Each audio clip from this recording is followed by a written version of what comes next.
Good evening, everyone. My name is Mike Brickner. I use he, him pronouns, and I am Executive Director of the ACLU of Delaware. And welcome to our 2023 Legislative Priorities Briefing. I'd like to have a special welcome for all of our legislators who are joining us here tonight, and also our members of the public. We are so happy to have all of you here.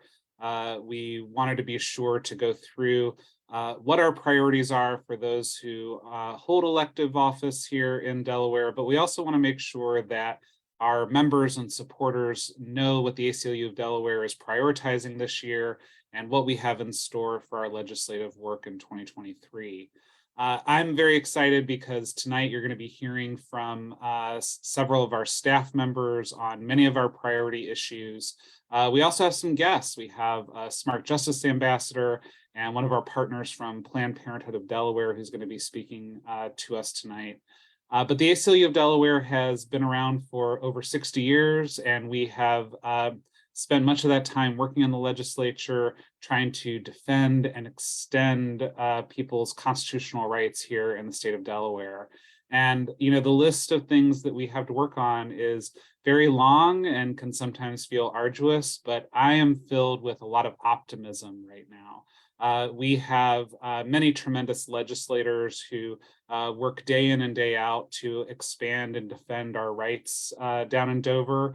And we feel very confident that this year is going to bring many new and very needed changes here in the state of Delaware. You're going to be hearing from some of our staff on some of our core issues. So we'll be starting out speaking a little bit about education equity. We'll then be moving on to Smart Justice, where you'll hear the latest from our Clean Slate Delaware campaign, as well as from one of our Smart Justice ambassadors and our Smart Justice manager talking a bit about probation reform. You're going to be hearing what's the latest on reproductive rights. This has been an issue that has gripped our whole nation, and Delaware responded last year by passing new laws to expand right to access abortion. And we know that there's much more that needs to be done, and we believe there's going to be a lot more done this upcoming session. You'll also hear more about immigrants' rights, another issue that has been gaining even more traction nationally, but also here in Delaware, as we've seen many of our communities change with more immigrants coming into our community. We want to be sure that we have a state that works for everyone, is equitable, and provides opportunities for every single Delawarean. So you'll be hearing more about what's in store for immigrants' rights. And finally, you'll also hear a bit about our right to representation for people who are facing evictions. Housing issues are a major issue that people up and down the state are experiencing, and we believe every renter should have the right to representation when they're facing evictions. And so we are very excited about legislation that was just introduced last week, Senate Bill 1, that will help to make that a reality for Delawareans who are facing eviction. So hear a little bit more about that.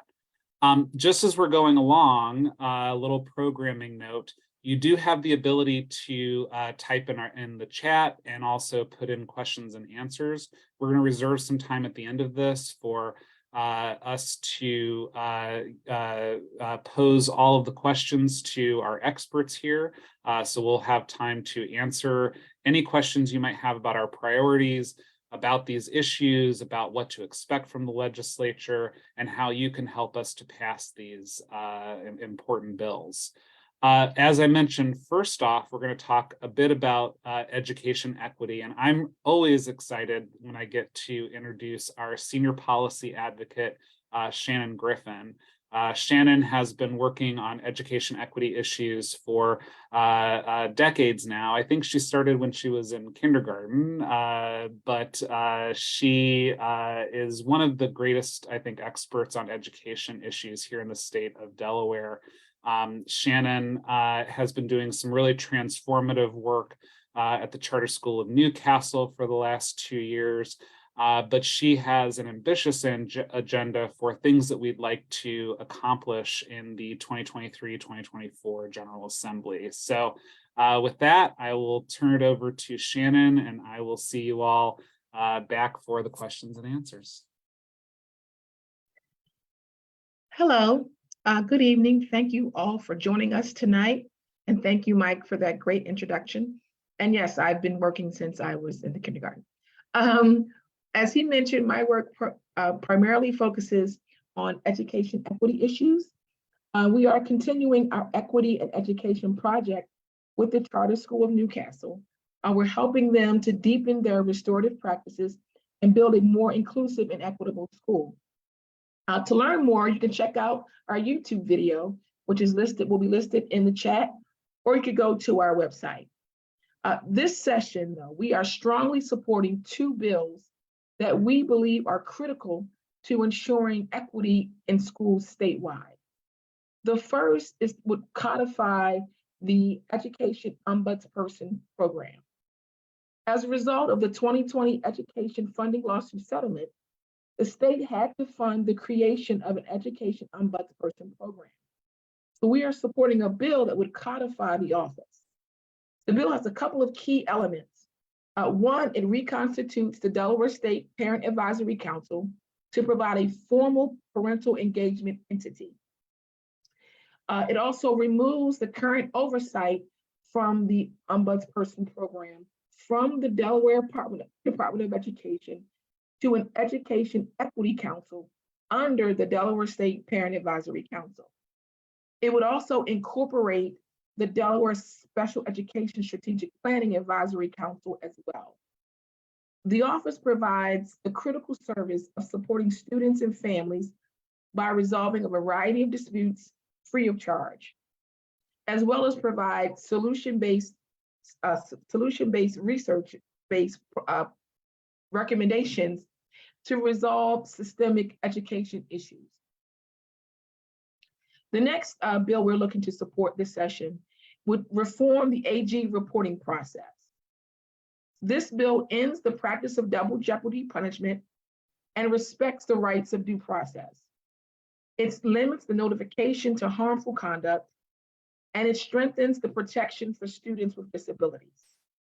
If you have any questions, please feel free to reach me at sgriffin@aclu-de.org. Next up, I'm going to turn it over to my esteemed colleague, John Reynolds. Good evening, everyone. Really, really excited to be here with you all this evening. Another year, another legislative policy launch event, and I'm here to chat about Clean Slate. So, Mira, if I could get you to go to the next slide, please. So, the Clean Slate in 2023 is really focused on two things: effective and equitable implementation of the Clean Slate bill that was passed in 2021. For folks who may not remember, the Clean Slate bill automates part of Delaware's expungement process or record clearance process. And it will make it so that starting in August 2024, people eligible for Delaware's mandatory expungements will no longer have to submit applications. They will just have to focus on taking care of themselves, their families, returning home, remaining out of trouble, and following the rules that were laid out for them if they received a conviction. And that in doing so, and in following all of that guidance that we ask people to do, they will be able to receive an expungement automatically.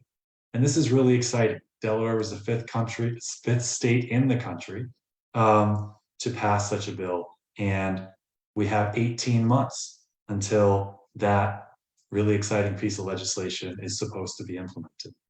So for 2023, we're really focusing again on thinking forwards to that implementation and making sure it goes smoothly. And why is this important? There's 290,000 people that are eligible and will be eligible for this automatic expungement process. Right now, through our current petition-based system, through the middle of December in 2022, only 1,180 people successfully navigated that process and received a mandatory expungement. So you can see there's a very large need. About 1 in 290 people are actually able to successfully navigate this system, which is why the automatic expungement process is so important. So to ensure successful implementation, we're really focusing this year on removing fines and fees as a barrier, as well as clarifying the meaning of statutory language and definitions to make sure that there are no hiccups as we go to implement this process. I want to touch a little bit longer on why the removing fines and fees as a barrier is so important. For fines and fees, right now, it is not an absolute bar to somebody obtaining an expungement, but it adds additional hurdles.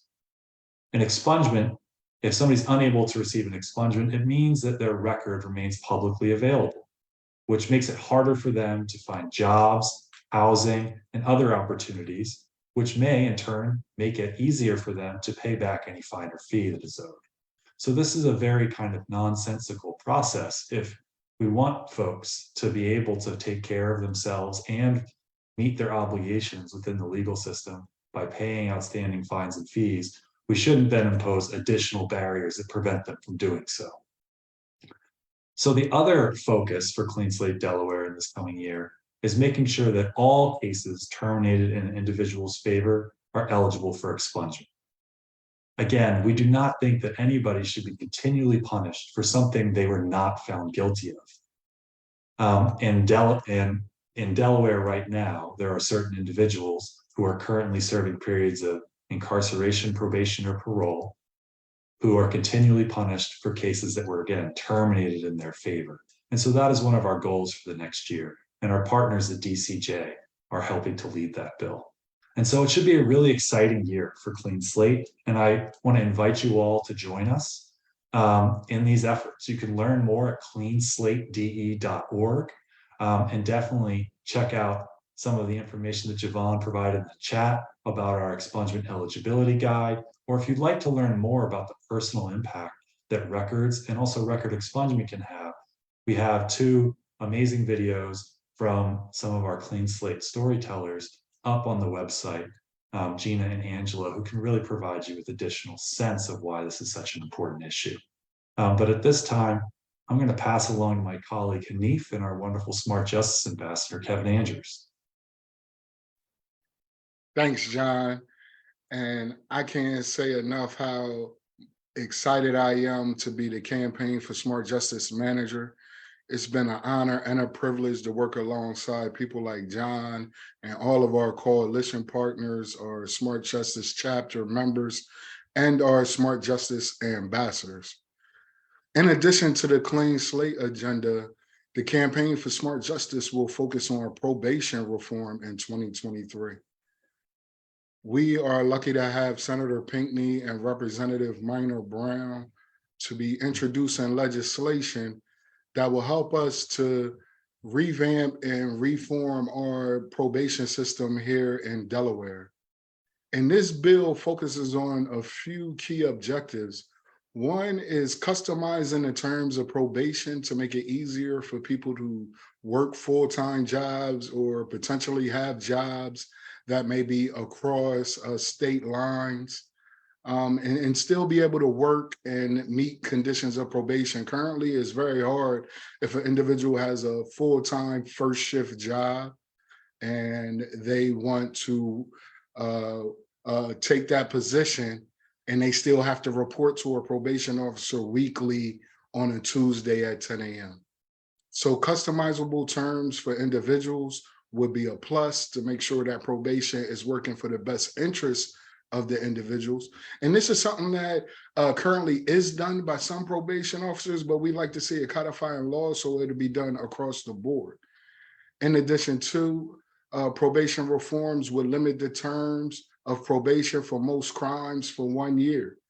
And this is an evidence-based practice. And probation reform, to me, most importantly, would prevent incarceration for technical violations without a new crime. Individuals who may have challenges with addiction or a hard time reporting to make probation appointments That could be found, you could discipline individuals and help them to improve in that by having graduated sanctions. This is a practice that I've seen oftenly done in my experience with reentry programs in the Department of Corrections. And I think that this would be the proper way to handle any individual who may have a technical infraction and does not commit a new crime. So we will be supporting Senator Pinckney and Rep. Minor Brown with their probation legislation. And most importantly, across the board, when it comes to ACLU, we would like to work with legislators and help to advocate for bills that are truly created to empower the people. And one way we do that is by bringing the people to the table. So I want to introduce one of our guests tonight, Smart Justice Ambassador Kevin Andrews, and he's going to talk about a little bit about the importance of the community connecting with legislators. Thank you so much. And I take this to be a great honor to be able to be on a panel with great people. It is time for change and it's time to impact. I am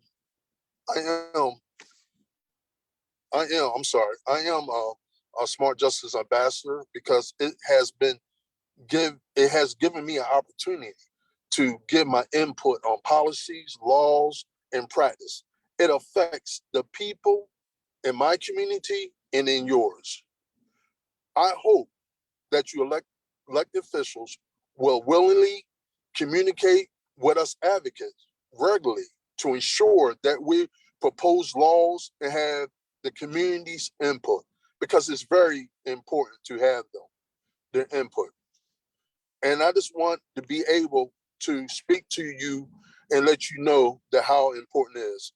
Because the main goal of Smart Justice is to reduce the prison population, to reduce racial segregation and disparity in Delaware, the legal system, yes, in Delaware. I would like to give you this quote by Thomas Jefferson. The care of human life and happiness, it's not their destruction, is the first and only objective of a great government, is to speak for the people and give people an opportunity to make change. That's called impact.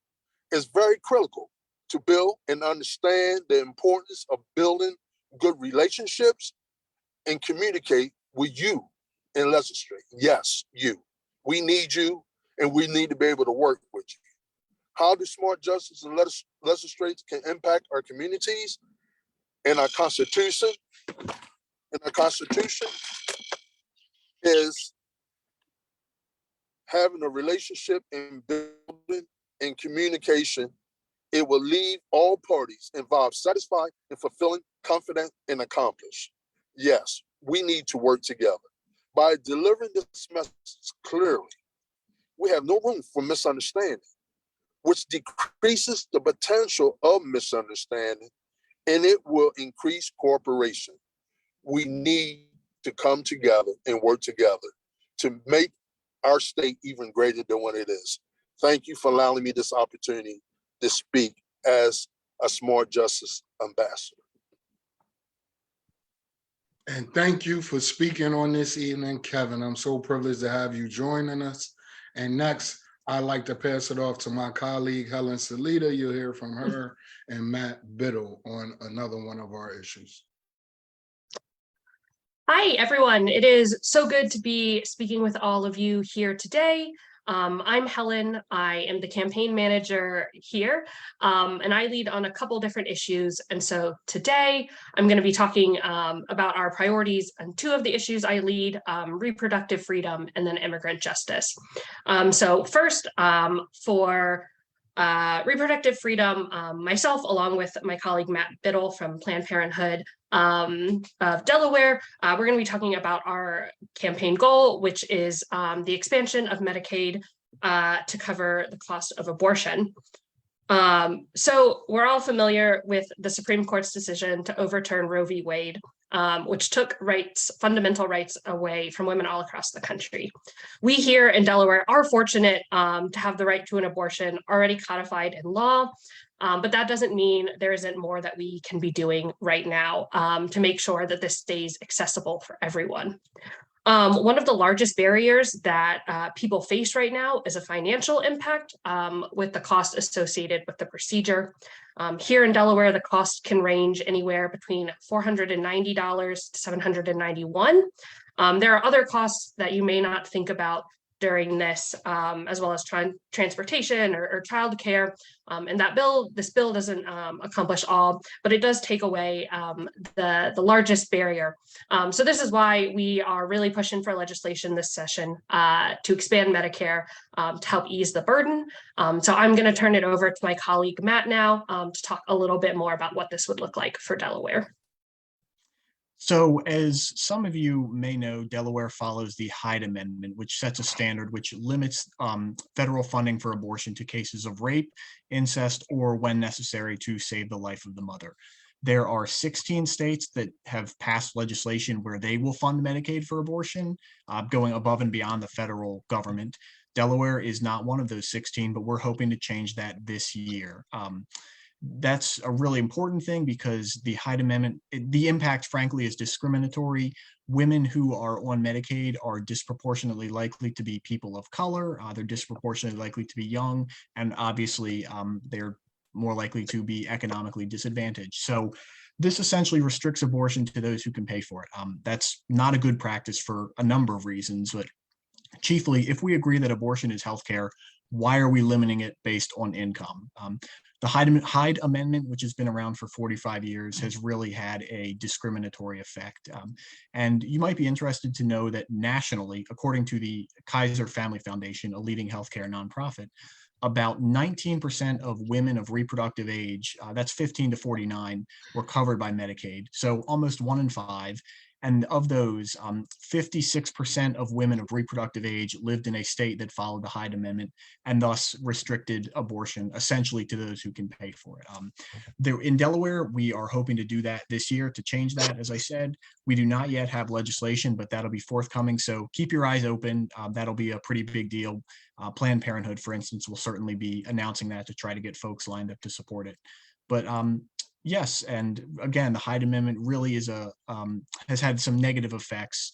I mentioned that it only is allowing for coverage of abortions in cases of rape, incest, or when the life of the mother is in danger. Delaware requires a police report for rape, so you'd have to go to the police to get an abortion in that case. And Delaware also requires a medical justification report to be covered under this case as well. So yeah, we are looking to expand that to cover abortion. Really think it's a good policy. And up next, I believe we have the ACLU's Policy and Advocacy Director, Javon Rich. Javon?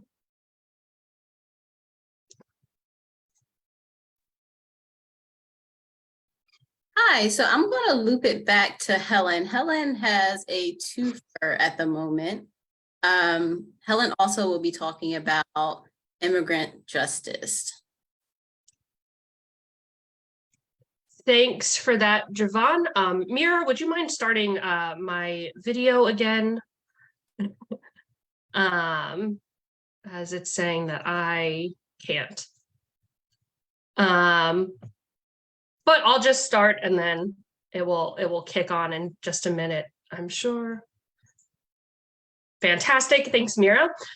So switching hats just a little bit to immigrant justice.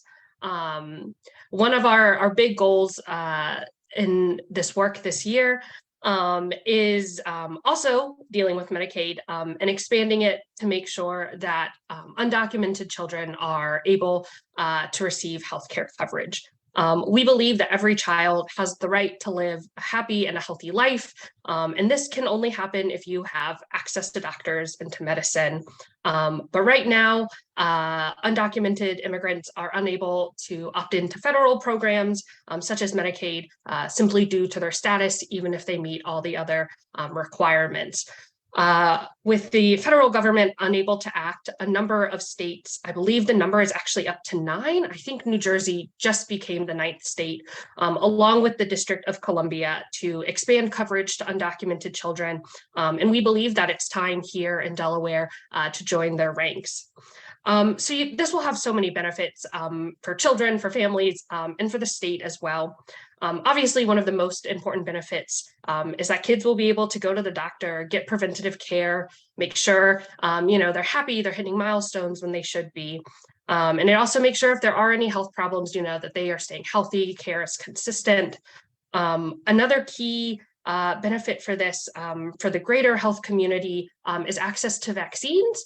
As we've seen during the pandemic, we have just had a reminder of how important vaccines are in making sure that everyone who can get them gets them. Not only does that keep the individual safe, but it keeps our community safe and helps keep people safe who are vulnerable or who can't get the vaccine for another reason. This also reduces, the need for emergency medicine and serious medical intervention. So this reduces costs borne by the healthcare industry, but it also keeps families from going into debt. Immigrant families and particularly undocumented families often work low-paying jobs, which means these visits and the debt they can lead to is just a much higher burden for them to bear, higher than it would be for any other family. There's also a question of economic fairness here. Undocumented immigrants still pay taxes at all the levels, state, local, federal, yet they aren't eligible for the benefits that every other taxpayer is entitled to. So we should really be looking at this and addressing this unfairness in our system and begin to right it by making sure children have access to this care. While there are a lot of benefits, I think there is a larger question in my mind as to why this work's important. And it's simply that it is just the right thing for us to be doing to make sure kids can go to the doctor. And it's time for us to act on that. It comes down to what sort of state do we want to live in? Do we want to be one that acts with compassion and gives assistance to those on the margin? Or do we want to be a state that chooses the status quo and accepts the costs of allowing kids to get sick? So it's time that we put the health of children over money and we expand Medicaid to cover all children, regardless of immigration or anything else. And I know that we here, the ACLU of Delaware, are really committed to this goal and working hard on this legislative session. Thank you for your time this evening. And now I'm going to pass it over to Javon to talk a little bit about right to representation. Thanks, Helen. Now it's my turn. Good evening, everyone. My name is Javon Rich, as Helen so eloquently explained. I'm the Policy and Advocacy Director guiding ACLU of Delaware's efforts to codify the right for renters to have representation in eviction proceedings. I don't have any slides, but I do have a poll that we will get to. Well, the poll's here now, so how about if you have a good guess, or if you know, because we've talked about this statistic for the last 2 years or so, but I'm going to talk a little bit more about a 2021 report, the Stout report. But this report analyzed 18,000 eviction case filings from the Delaware Justice of the Peace Courts and found that 86% of landlords were represented by an agent or counsel. What percentage of renters had representation? So if you're with us on Zoom, if you could fill out that poll. It's not really a poll, there's actually a correct answer. So I'll give you a second to do that.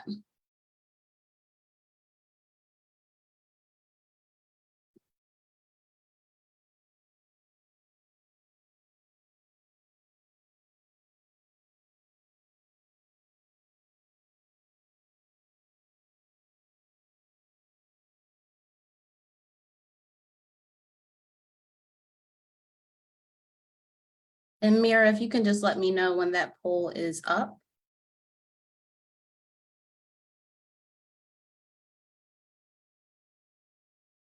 All right, so 75% of our voters today thought that only 2% of renters had representation in eviction proceedings.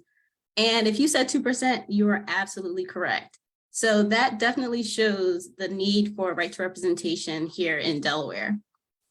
Overall, too often, Delawareans are faced with situations of eviction that threatens their homes, their families, and their well-being. This is especially true for Black renters who have evictions filed against them at nearly twice the rate of white renters. Any defenses that are available to a renter are virtually impossible to prove without the aid of a lawyer.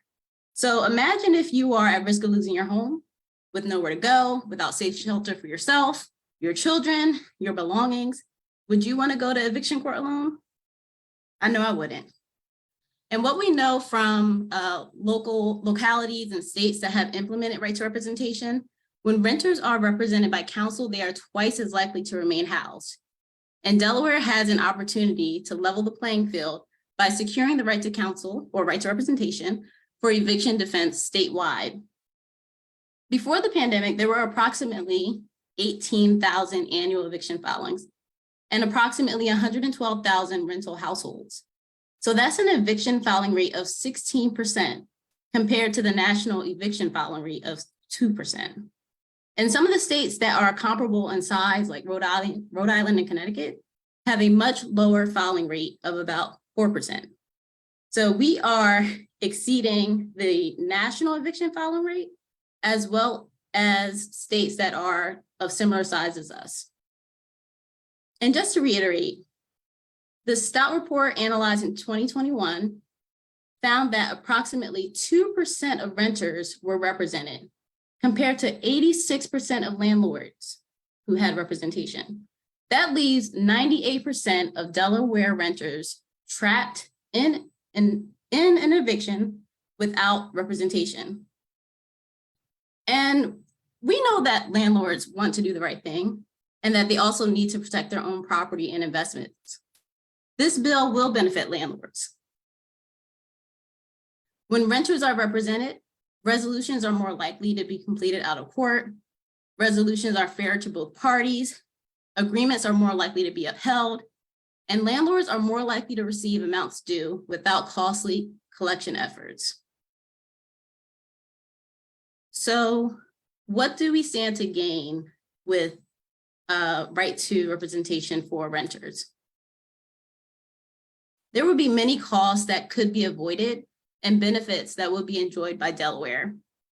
Now, this is not an exhaustive list, but just to name a few, we would no longer have the significant education costs, juvenile justice costs, and child welfare costs associated with children experiencing homelessness. I often talk about my time working in child welfare, where I found that from my experience, most families with children coming into the state custody were because the families did not have housing or needed help finding housing or needed help retaining their housing.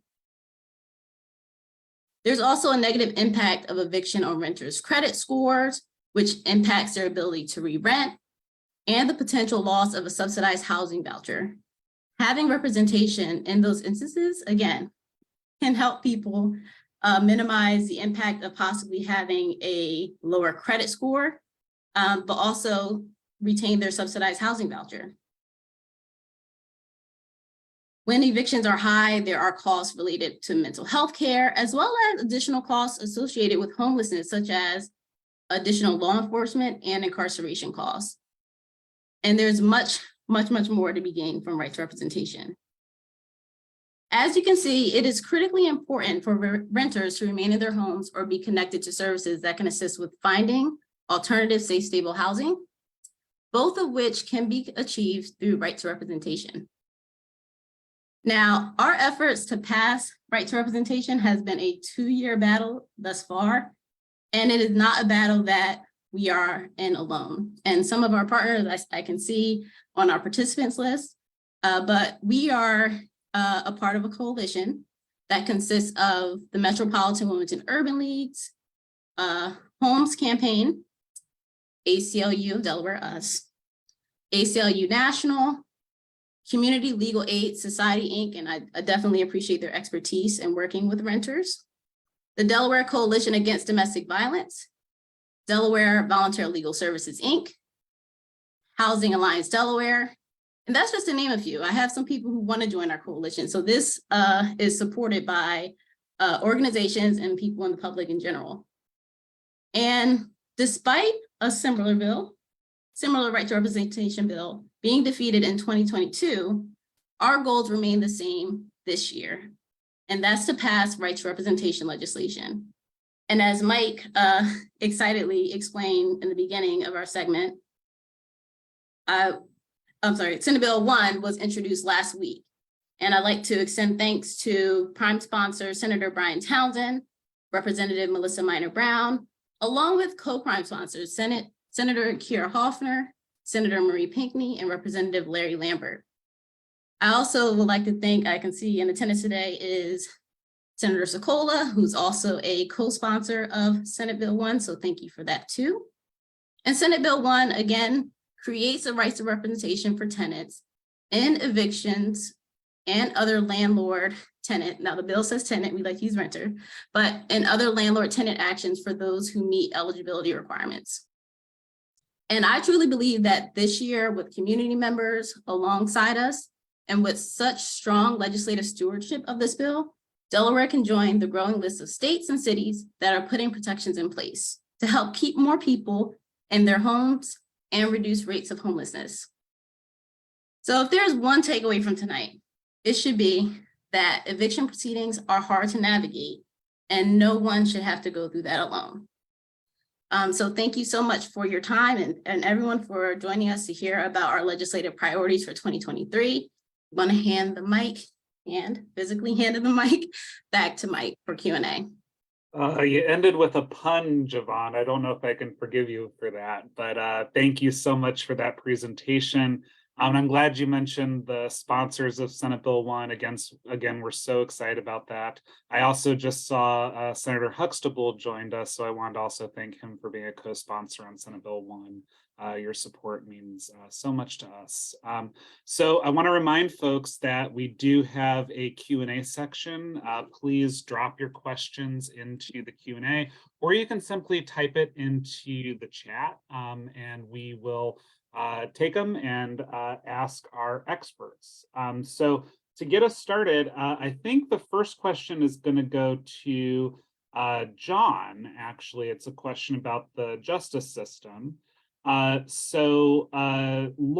is asking, do all cases terminated also mean registrants? And why does it take 10 to 25 years to even be dropped a tier?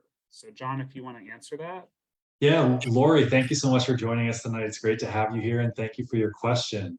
And Lori, just to, again, please chime in the chat if I get this wrong, but I believe you're talking about folks who are required as part of their conviction to join a registry in Delaware and the ways that people might be able to depart those registries.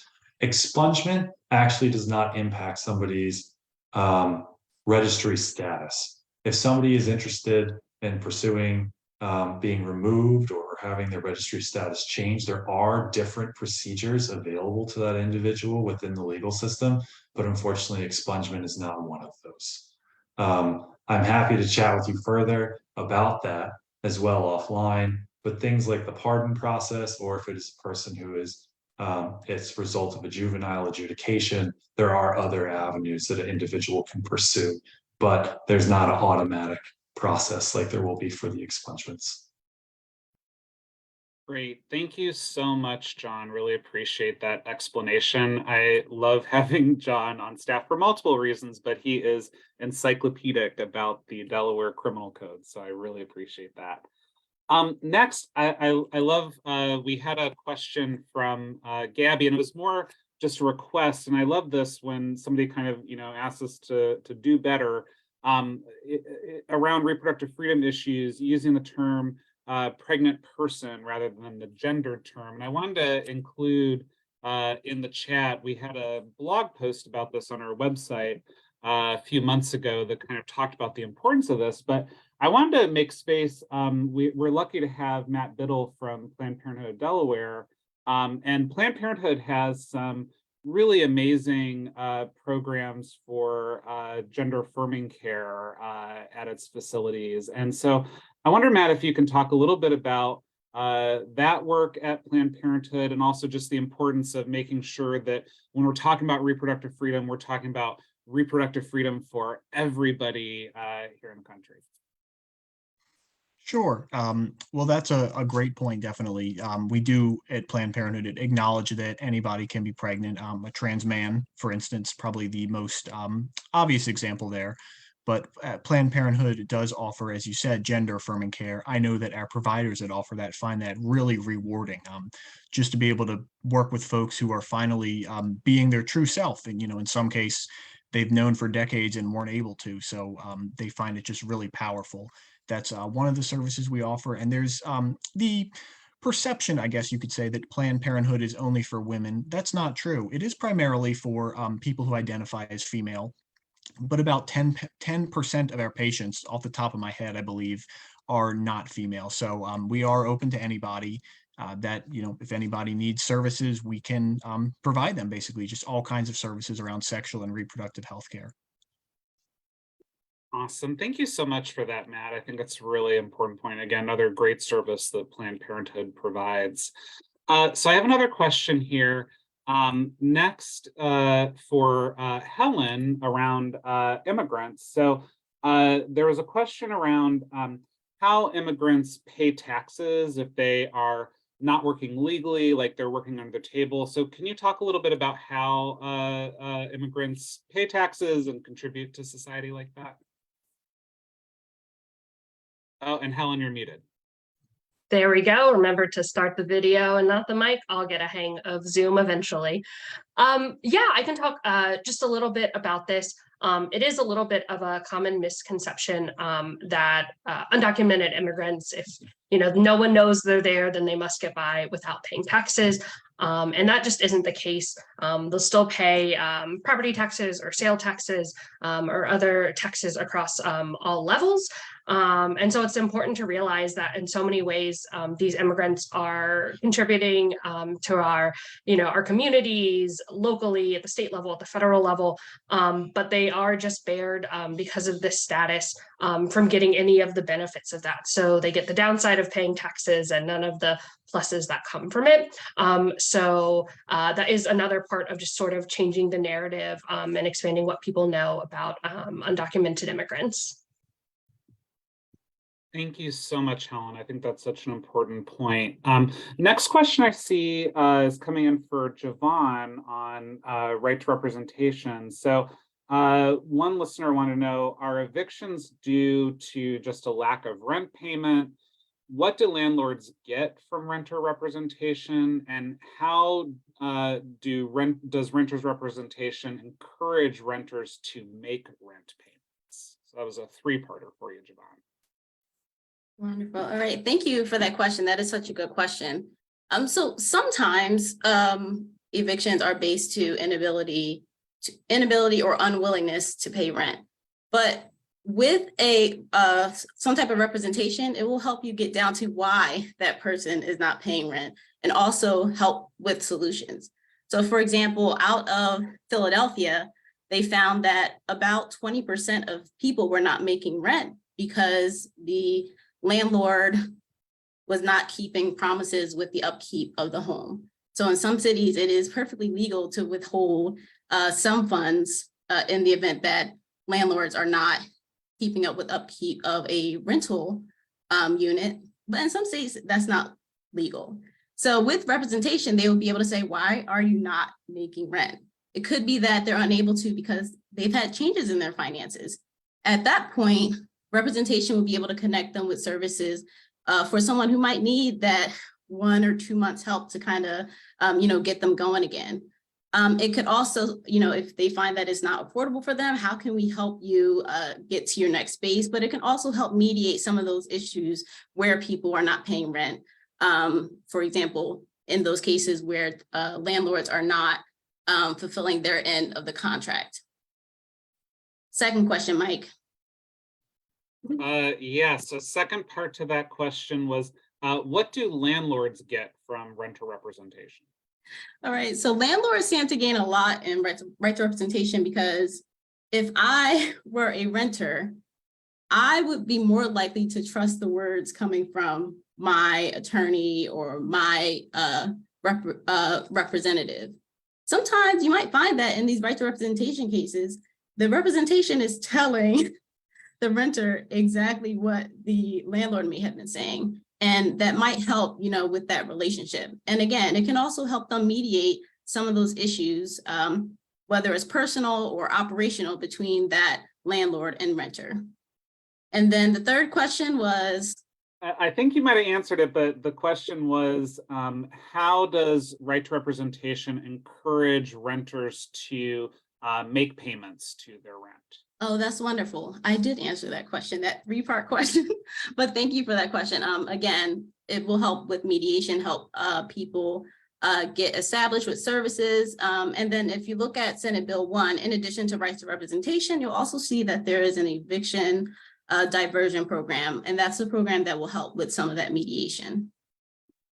Thanks, Siobhan. Okay, so next, we had a lot of comments in the chat around our smart justice work. So I'm going to turn it to Hanif and Kevin again. But Hanif, I have 2 questions for you, and I'll ask the first one, then I'll move to the second one. But first one is, a lot of folks in the chat are asking about police reform. And I know that this was an issue you worked on a lot in the last session. Don't get it twisted. Just because we didn't talk about it today doesn't mean we're not working on it.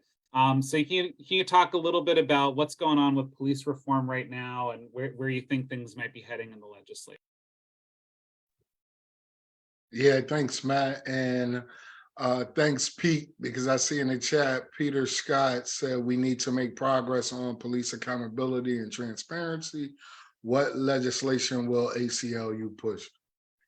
So just to refresh everybody, last year we were a major advocate in the original drafting of SB 149, which included both police transparency and accountability.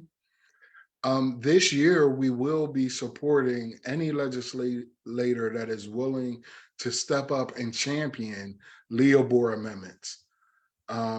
There has been some efforts being made towards police reform, but we are really asking legislators to come together, to do like Kevin said earlier, and communicate effectively so that we could work together to truly bring about true police accountability and transparency. Like Mike said, don't get it twisted. We still have an active Delaware Police Accountability Now campaign, which encompasses our Smart Justice Police Working Group. So we are working with legislators who previously were advocates of police reform to see how we could bring to fruition legislation that could get passed in 2023. Thanks, Hanif. So I'll turn it back around to probation reform. So one question that was posed by one listener, we always talk about doing the right thing, but a lot of times lawmakers are always looking at the bottom line, right? What's this going to cost? So can you talk a little bit about how is probation reform going to affect the bottom line? Is it going to save money? Is it going to cost money? What's going to be the economic impact of it? Wow, that's another great question. And one of the things with probation reform, I would like to tell everybody about is just People Not Probation. Back in 2020, we launched the People Not Probation website and campaign and really took the hard look at what would take place if we were to reform and modernize Delaware's probation system. And at the time, it was found that we could save somewhere around $37 million if we were to just reduce punishments of probation from 4 months to 2 months and stop violating people and incarcerating them for technical violations. And if we did that over a period of 5 years, we would have been able to save $37 million. Unfortunately, when our probation report came out, and the People Not Probation website was published, the state did not move on it.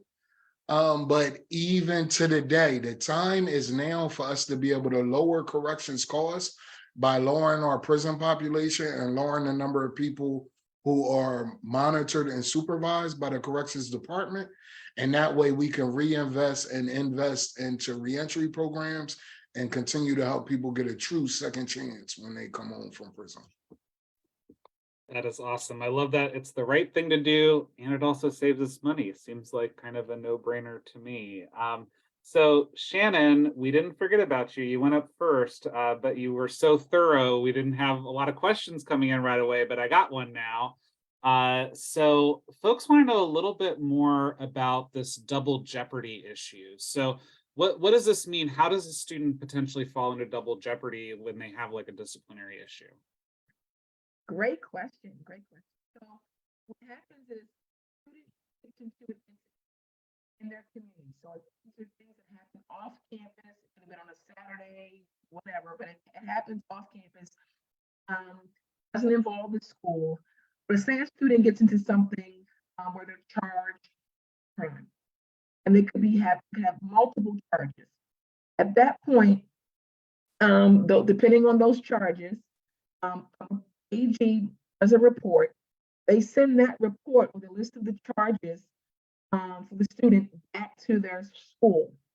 The school then can make a determination if there's if they believe it's a safety issue for the broader school community to exclude the student, right, based upon these charges. The problem is they're just charges, right? So oftentimes, those charges could be dropped altogether, or they could be significantly reduced, but the school has made an action based upon those charges. And oftentimes it's expulsion, or it could be mandatory placement into an alternative learning environment. And then what happens is months go by, and the student may not have been receiving an adequate education, and those charges could have been dropped altogether again or significantly reduced. But then there's no other trigger or report that would go back to the school to say, oh, the student may have been charged with X number originally, but this is actually how it was adjudicated. And so we believe that that's double jeopardy. And so we want to make sure that the types of charges that students may receive out when they're out in the community really need to be significant, like really need to be something that may lead to imminent danger for the school community, right? So it needs to be a much more narrow list, one. And two, some other states, they don't have this process at all. And yet somehow students who may commit things in the community are not making their schools unnecessarily unsafe, because that has not been documented in any research that we found. So we want to eliminate the referral process altogether, or at the very least, limit the types of charges that can be sent, the school can be notified for. And when any adjustments are made, the school should be made aware of that as well. But this bill, we're looking that would really reform that entire process. So that's why it's important. That's when we talk about the double jeopardy. Thank you, Shannon. And the other legal idea that came to me on that is, you're innocent until proven guilty, and that these are just charges, and we don't want kids to be deprived of education for something that's only alleged but hasn't been, proven in a court of law. And again, if we're thinking about the school to prison pipeline, there's no sure way to move a child further than depriving them of their educational opportunities, that they'll just end up further into that pipeline. So really, really important work. Thank you for that. Thank you. Last question I have here is for John.